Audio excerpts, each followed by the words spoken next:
All right, hello everyone, and welcome back to the Dimes and Donuts podcast, your deep dive into the Bad Owners Fantasy League. We only have 2 weeks left in the regular season. In the regular season, which is what a lot of teams unfortunately have to care about because they won't make the playoffs. We are in a system where we have 10 teams, only 6 of us are going to make it, and it's not completely set yet. You would think with only 2 weeks left, we would kind of know who's going to be there, but there are still some scenarios that we want to really hammer in today. And focus on so that you guys know where you're at, where your team is at. So once again, we are going to change the format. So now that we're getting into the nitty-gritty of the season and moving into the playoffs here in the next 2 weeks, we really thought that it was more important to focus on individual teams and really talk about those scenarios more than our dimes and donuts of the week. So if you still want Dimes and Donuts podcast, we're going to post a big graphic in the same area where we post it, and it'll be linked in the description as well, so that you guys can check out which teams did well if you don't have access to your weekly report. 100%. Really, what I'm excited for with the new format is just it's going to be a lot more direct to the point. And like you said, there's other ways of getting that information, and this just kind of cuts all of that out and gets right on into the fun stuff. 100%. I mean, we don't need to know that Travis Kelce is scoring a bunch of points every week because he knows he's scoring a bunch of points every week, and you probably know that as well if you're the owner. If there are like certain outliers, like a Joe Mixon or a Josh Jacobs going for over 50, and we talk about that specific team, that will still be highlighted. So don't worry, if your player goes off, we will definitely talk about it. Yeah, so why don't we just go ahead and, since we're skipping all of the Dimes and Donuts, let's just hop right on into the awards of last week, because that's still fun to talk about. Yeah, the awards are great, and for the first time in Bad Owners history, our Best Manager award goes to Point Break FC. Let's go! 90%. Typically, you got to be in that 89 to 93% mark if you want Best Manager. And Point Break did a great job of setting their roster. Yeah, I mean, 100%. I think this is a team that a lot of people kind of wrote off early on when they were having some teams issues, but they just kept pushing. They didn't blow it all up. They just said, you know what, we're going to bunker down, and I think that we still got it, and there you go. I think they've been having a fantastic run these past few weeks, and a bit of a late start, unfortunately, for them. We can get on all that later, but yeah, it's awesome to see the results now, right? Yeah, definitely. It's tough. You talk about Point Break, and you talk about a team that lost their first 3 games of the season and then had another 3-loss streak later in the season, and now they're stacking wins finally. So yeah, definitely a big week break. Yeah, so 91% is nothing to joke about, but let's talk about who the worst manager of the week was. Myself, 78.1%. Oof, not great.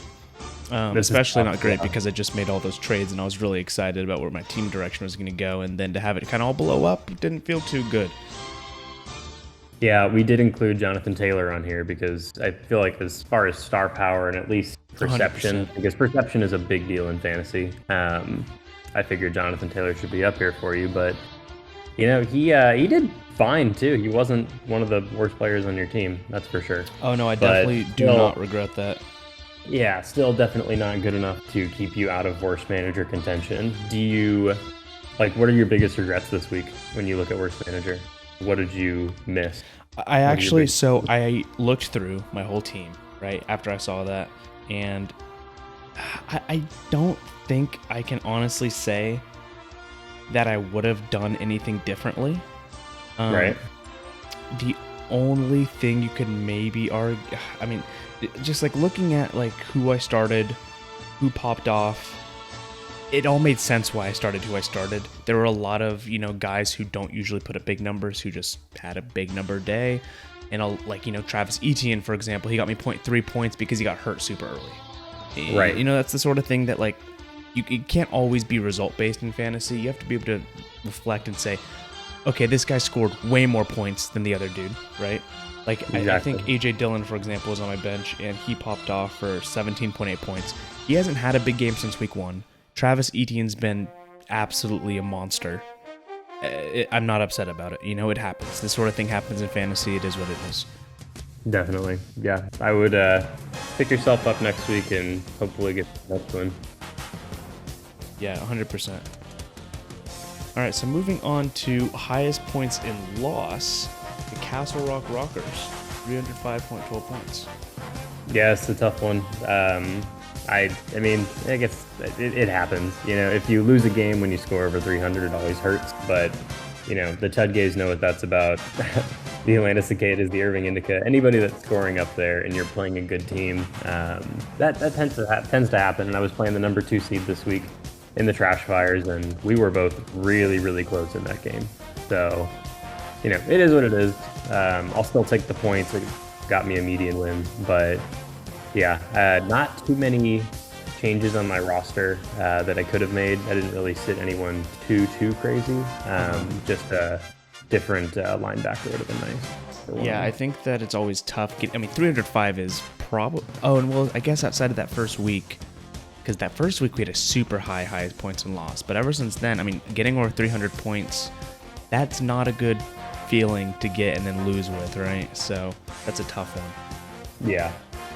But on the flip side, lowest points and win, 286.12.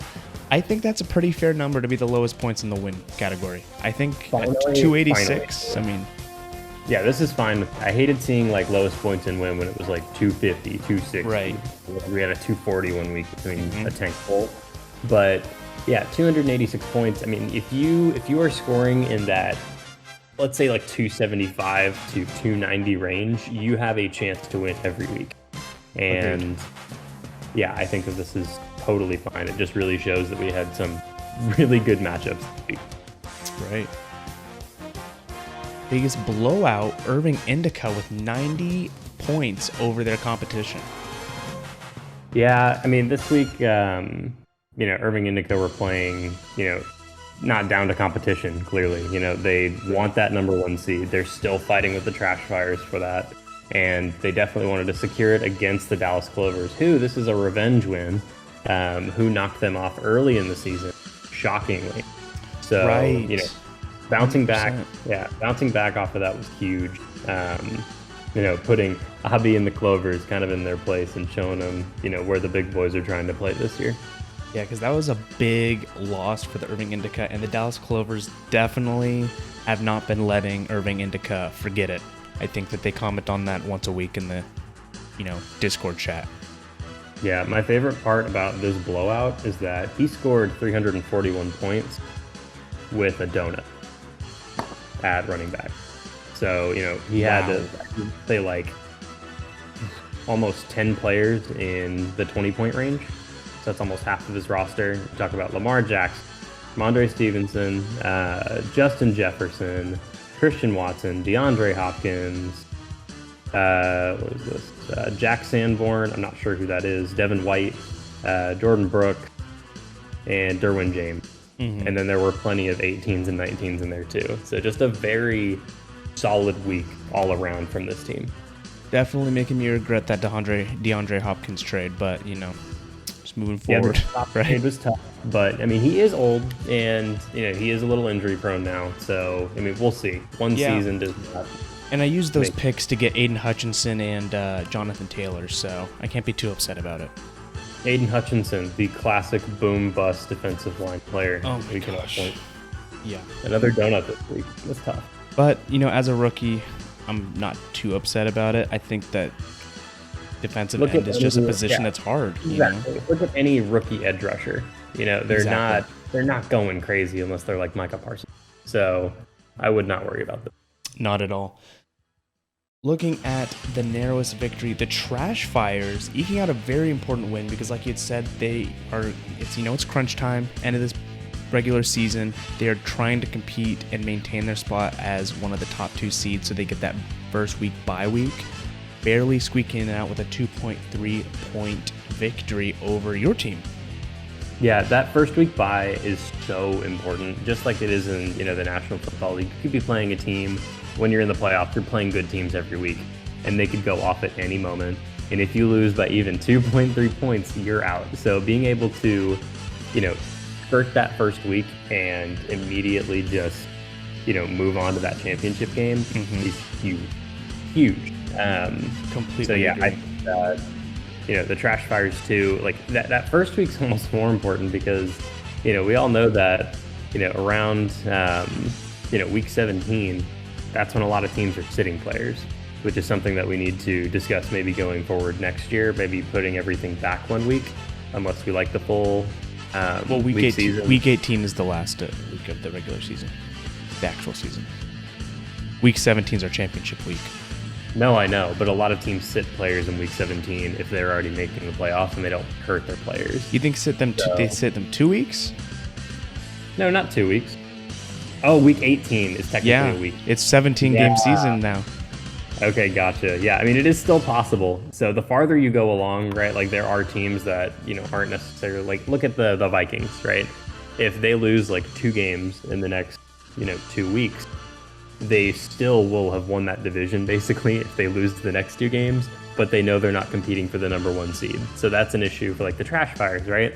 Where they have Dalvin Cook and Kirk Cousins. So that's something to look at. Like there are teams that fill that, even week 17, let's sit guys. Yeah, I do think that it does start getting to the point, though, in which I would be shocked if they really started seeing too many people, because I don't think they're really, truly out of the number 1 contention race yet. Maybe. No, not yet. We'll see. Not we'll yet. see. Yeah, but we'll see. And yeah, I will. I'll say it now. I think it is going to affect some teams in that championship week. I hope it doesn't, because nobody likes that, but we will see. Yeah, that's definitely something to keep an eye out for. But in the meantime, let's take a look at week, what was this, 12? Yes, this is week 12. Wow. All right. Well, week 12, we had a pretty, I'd say, normal week. Nothing too exciting other than the matchups. Median of 287.64 sounds about right for a just run-of-the-mill week. This is like the stereotypical week. You've got one guy that goes off. We've got one guy that falls off. Or, well, 2 teams that fell off. But yeah, everybody's really in that, 270 to, 290 range, which is what the BAAD Owners League usually shows. Yeah, I mean, and just looking at this real fast, every single one of these matchups had major playoff implications. Yes, they did. So let's go down to the first one. So the Plano Nukes and Point Break. Point Break needed a double win this week to stay in the hunt. Now, we'll go over it once we get to our big standings thing. But Point Break, shockingly, has just been winning games. They do not want to quit. Their team is fighting for that spot. And the Plano Nukes, they're still fighting for their spot too. They're essentially secured because of your record. If they get one more win in the next 4 weeks, they'll probably be in. But Point Break had to take wins off of somebody, and they played who they had. And, the Plano Nukes are a really good team. So to get that win had to be a huge confidence boost moving into the next few weeks. Right. 100% agreed. Atlanta Cicadas and No Robins. You want to talk about them? Yeah, so No Robins got the win this week. Not a double win, but that doesn't matter for them because, unfortunately, with a 6-18 record at this point in the season, they're out of playoff contention. But this is a huge matchup because this put Atlanta Cicadas at a double loss, which, as again, you'll see in a moment, puts them in massive bubble territory, right? You're starting to now get into, okay, Atlanta Cicadas is currently secured as a playoff team if, playoffs started today. But you're starting to get to the point that if Atlanta Cicadas lose over the next 2 weeks remaining and either CD's Nuts or Point Break FC double win for the remaining 2 weeks, Atlanta Cicadas are out. Yeah, you'll see when we get to the next page. There are essentially 4 teams that are really on the hot seat now. And Atlanta Cicadas and Point Break FC, the 2 that we've talked about so far, are 2 of those teams. Now, for the next matchup between the Irving Indica and the Dallas Clovers, this has implications too. You wouldn't think it. One, it's my favorite score and my favorite game of the week because the Irving Indica beat the Dallas Clovers, put them at 420. And nice. If that's not funny, then I don't know what is. I don't know what is. That's awesome. So yeah, Irving Indica with 341.82 points, destroying the median and obviously destroying the Dallas Clovers by nearly 100 points. That puts them, in sole possession again of that week 1 bye, or playoff week 1 bye. But they needed those wins because the Trash Fires got a double win too, and they need to make sure that they are keeping them at bay as much as they can if they want to stay up in that spot. Right. 100%.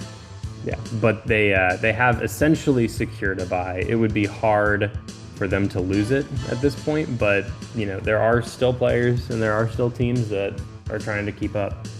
They can technically still lose it, but I'd be shocked. I would be absolutely shocked if they didn't at least get the number 2 seed. So, yeah, do you want to talk about the Rockers and the Trash Fires? Yeah, 100%. So the Trash Fires, this of course puts them up to 17-7 with a double win, but your team only getting a single median win puts you in the same exact situation that we were talking about the Atlanta Cicadas, which now Castle Rock Rockers and Atlanta Cicadas kind of in the same boat. They need to win, I think two wins over the next 2 weeks in order to secure themselves into a playoff spot. If not, you could theoretically get passed by one of these bubble teams. Yeah, it's 100% possible for the Rockers or the Atlanta Cicadas to miss the playoffs. When we go into power rankings, I'll explain why one of them has a better chance. But yeah, the Trash Fires again at 17-7. I still can't believe where this team is and what they're doing. So they again, just like the Irving Indica, before them have clinched a playoff spot and are essentially, not a shoo-in, but they are really, really close to locking up a bye week as well, which is just crazy. Like if you had told me that this team was going to be here at the beginning of the year, I would have told you were absolutely out of your mind. Agreed. So yeah, after coming off of 2 losses last week, they bounced back big against a really tough matchup. But yeah, then we've got the T11 Tudgays and the CD's Nuts. How do you feel about this? This was a devastating week for CD's Nuts. It cemented them as a long shot dark horse, still in the hunt, but it's not looking good. In the same situation as Point Break, but I think it feels a little different for them because Point Break is on this massive upswing. They're making a huge comeback. They started slow. Their team is now, cooking. CD's Nuts is kind of the opposite. They started off really hot. A lot of people thinking that they're one of the top teams in the league, and now they've kind of fallen to this point in which it's going to take a bit of a miracle for them to even get the 6th seed. Yeah, they're in kind of heartbreak territory for me right now. So, look at the Rockers and look at CD's Nuts. So both 10-10 2 weeks ago. They play each other. I scored 424 points. That's gotta hurt, right? That was a double loss week for them, and now they have another double loss week. So while I've been trending up, that's why I hate this week so much. If I had just beaten the Trash Fires by 2 points, I wouldn't even be in this conversation. But because those 2.2 points are there, I'm at 13-11. They're at 10-14, so a massive swing because they were the 6th seed only 2 weeks ago.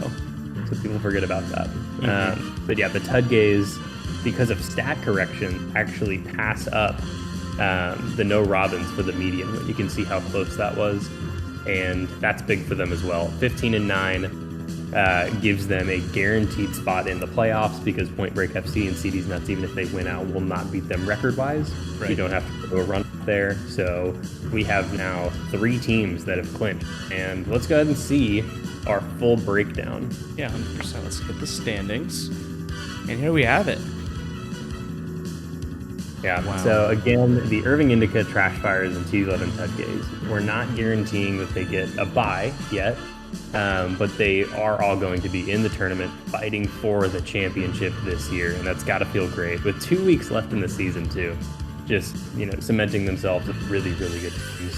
Then we've got the No Robins and the Dallas Clovers down here at the bottom. So, yeah, No Robins, Dallas Clovers, both rebuilding teams, both amassing a huge amount of picks. I cannot wait for the draft for them. It's going to be very, very exciting. I think this is a really good draft to have a lot of picks in. You've talked about that before.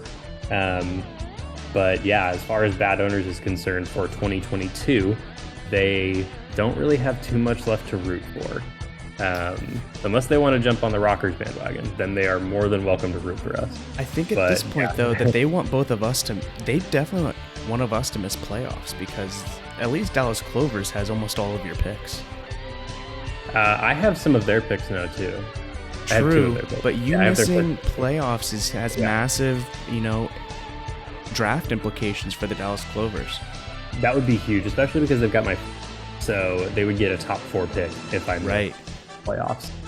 So yeah, they definitely want me to miss the playoffs. The No Robbins has a lot of my players, but not really any of my picks. So that's not really a problem for me there. I believe they have your picks though, so they're definitely hoping that you drop out.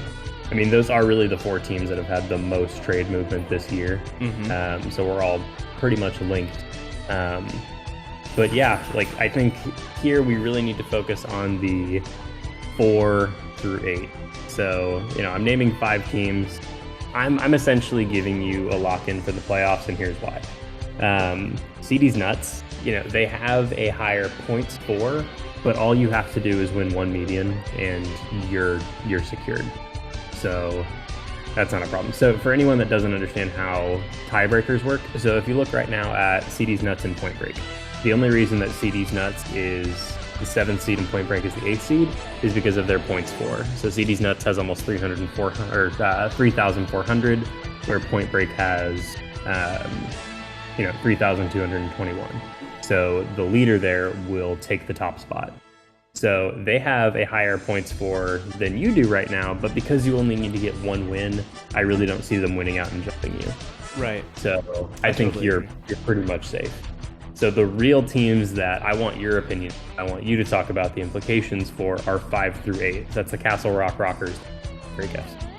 Yeah, so I think that we touched on it a little bit, but it's the 5 and 6 seed are currently at 13-11, 13-11. So they're in. I understand the points for situation, but just record-wise, you both are sitting in the same boat. 7 and 8 are at 10 and 14, 10 and 14. Also, there's a 0.4 tiebreaker situation there, but for the most part, again, sitting in a very, very similar boat. Now, I do think that you have a massive advantage over all those other 3 teams because you have such a lead points for wise that I think you're in the best spot out of those 4 teams. Obviously, of course, because you're, the 5th seed. As Right, opposed yeah, to, definitely agree with a good record. Now, Yeah. the Atlanta Cicadas are in a bit of a weird situation. They are super, you can't feel terrible in this spot because you're at 13-11 at this point, which is, 3 wins over the bubble team. Now, the problem is that your points for are not impressive over CD's nuts, and I mean, they're lower than CD's nuts, and they're really not an impressive amount over Point Break either. It is extremely possible that Point Break, ends up beating them in a tiebreaker. It's not likely, but it's possible, and it's something that has to be on the back of their mind. You know what I mean? Yeah, I 100% agree. And it's so odd. Again, we talk about the Atlanta Cicadas, and we'll talk about them a lot in the offseason, and definitely a lot in our post-mortem when we talk about this season. But with a max points for, almost 120 above the next best, it's so shocking to see their points for be so low. So it's really tough. They're definitely in a tougher situation than I think I am, even though, like you said, we have similar records, or exact records. And what I really need to hammer in here is that although it is possible for CD's nuts and Point Break to make it, I think that the teams that we have up here right now are the teams that are going to make the playoffs. So CD's nuts and Point Break, if they lose one game over the next 2 weeks, they are out. They both have to win out to even have a shot. Right. Yeah. Whereas the Castle Rock Rockers and Atlanta Cicadas, both with, teams that have really, really high projected points each week, really high max points for teams, will most likely get at least a win. And if they both get a win, the only way that, it's really, really tough for CD's Nuts and Point Break to go in, but there is a path. So we definitely wanted to stress that, because if it happens, I'm going to lose my mind. This is going to be huge. I wish we had the technology that ESPN had, or maybe we can get one of our bad owners nerds to figure it out. But I want percentages on this. Like, what percent shot do CD's Nuts and Point Break have to make the playoffs? It can't be good. It can't be good, right? I'm thinking a milk chance, about 2%. You know, I mean, that is tough. Like, they have a path. They do have a path, 100%. But that path is so narrow and so far away. Yeah. And it would take so much to go right for them and so much to go wrong for Castle Rock Rockers and Atlanta Cicadas. I just don't see it happening. But that being said, I would love. There's nothing that would be cooler than if Point Break sneaks into the playoffs at this point.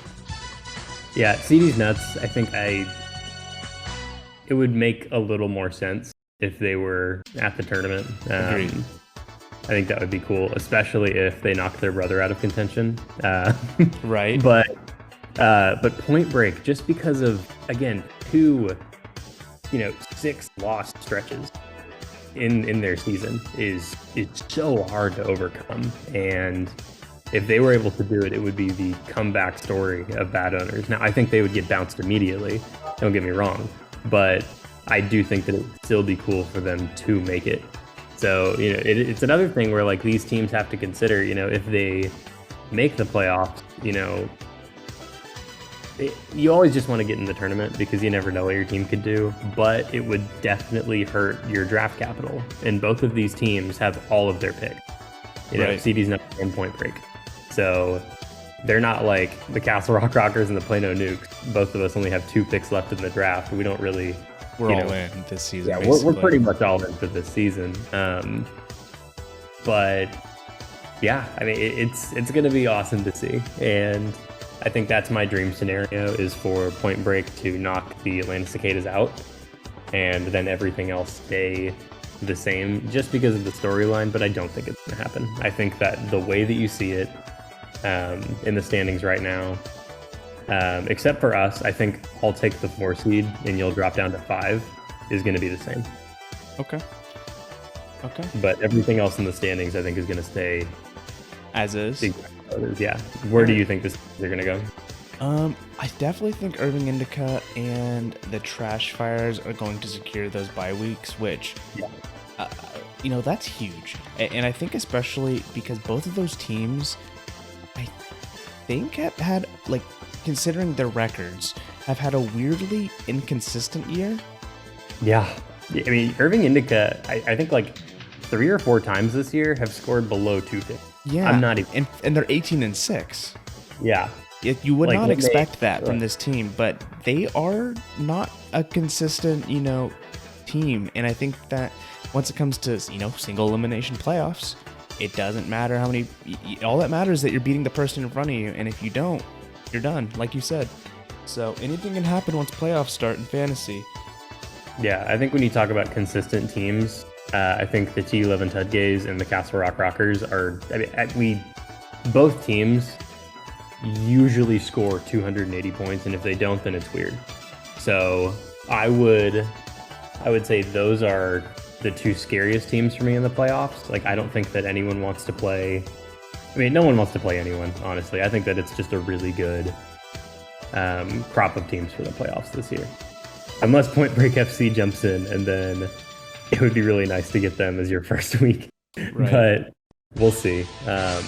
We'll see. And then I think for CD's Nuts and Point Break, I do think that CD's Nuts will stay on top of them for the 7-8 spot. Okay.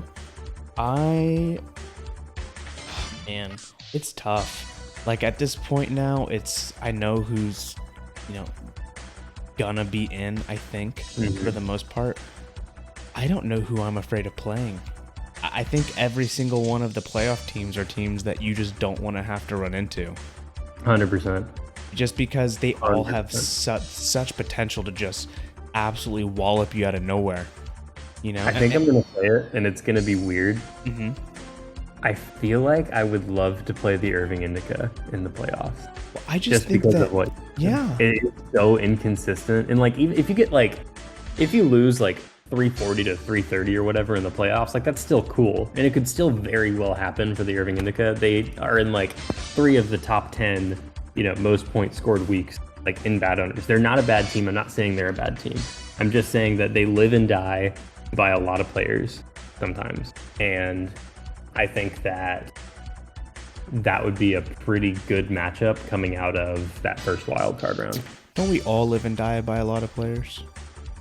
Yeah, we do. I think some teams will have more consistency. But yeah, we definitely do all live and die by some players. Yeah, so give me your power rankings. Man, I hate this. So last week, my power rankings turned out to jinx every single person I thought was going to do well. You didn't jinx me. You gave me second. You lost. Oh, just by 2 points. I still scored 305. Yeah, but you lost. That's not a jinx. That would have made you out of the tournament. Every single team I thought did well, I think lost, right? Or Irving Indica won. I think I had them number 1 seed. You had yourself number 1 seed. Did I? Yes, you did. Everybody go ahead and pull it. Oh, okay. I don't remember. What a rush. Yeah, no, it was you, me, and then the Trash Fires, I think. Those were your top 3. What? Yeah. I don't think that's true. I think it is. I'm not kidding. I'd like to hear the tape. All right, well, you can go back and watch the tape whenever you want, but I don't care about week 11. Tell me week 12. All right, week 12. What am I thinking? I'm thinking, oh man, it's tough. I want to say Irving. Oh man. Okay. I think I have to say the Trash Fires, probably the number 1 seed right now, in my opinion. Strong power ranking. Stop. Yeah. What? Yeah, turning it around.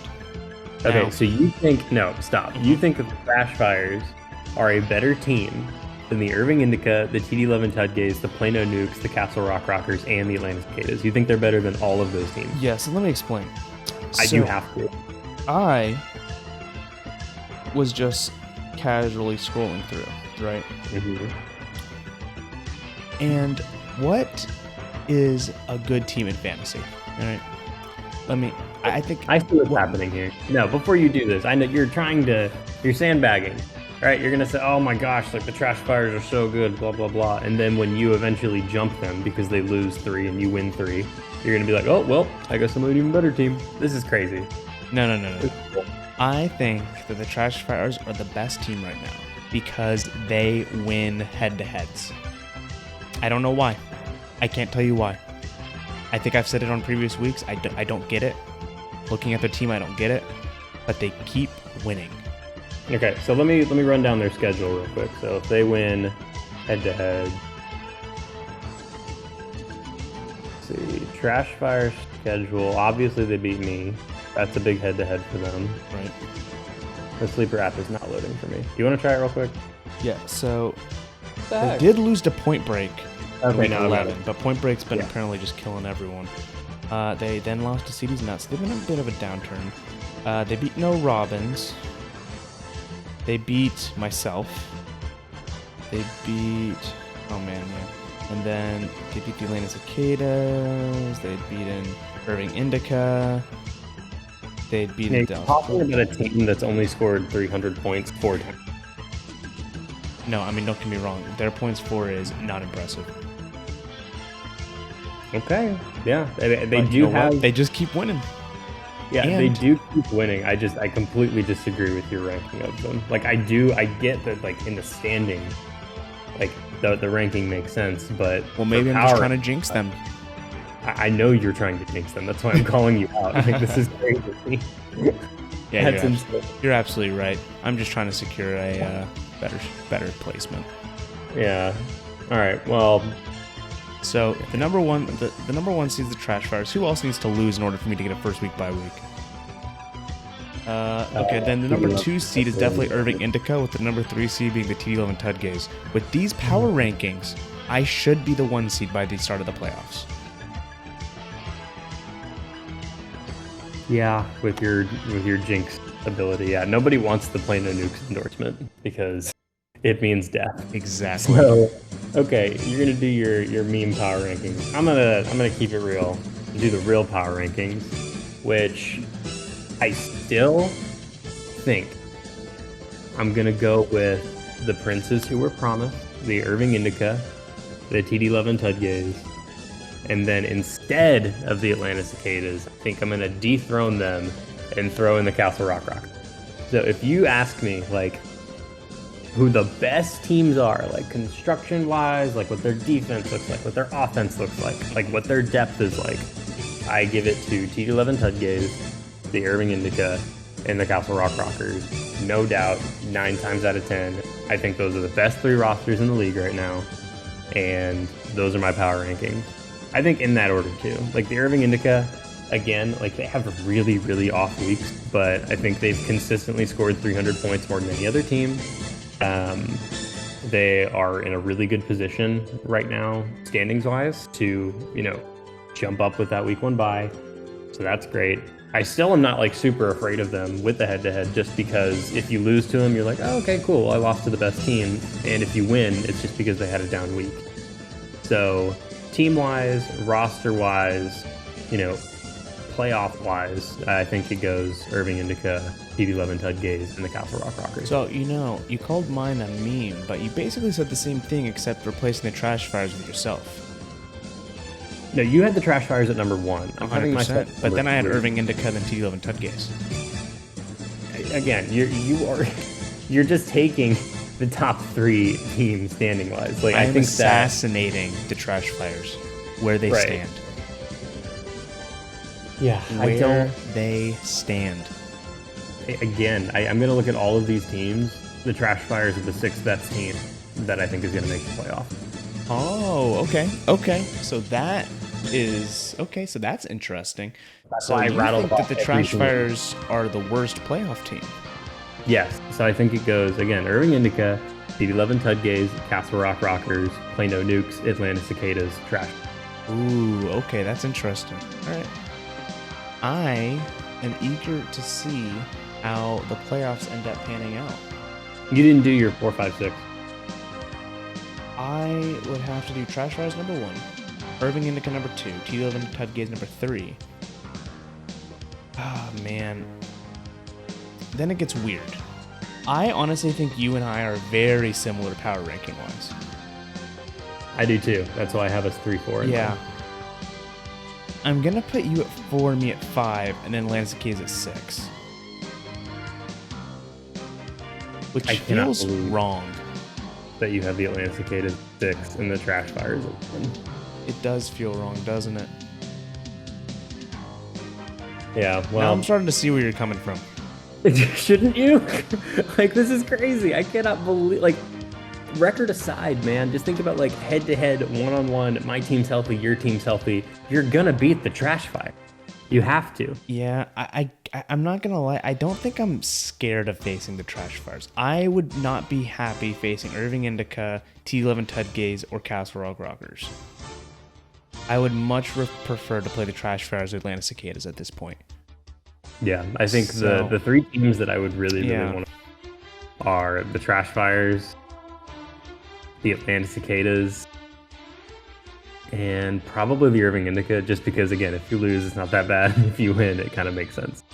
I don't want to play the Plano Nukes, the TD Love and Tudgays, or myself, personally. I wouldn't want to play that. I wouldn't want to... I think my team's just so weird.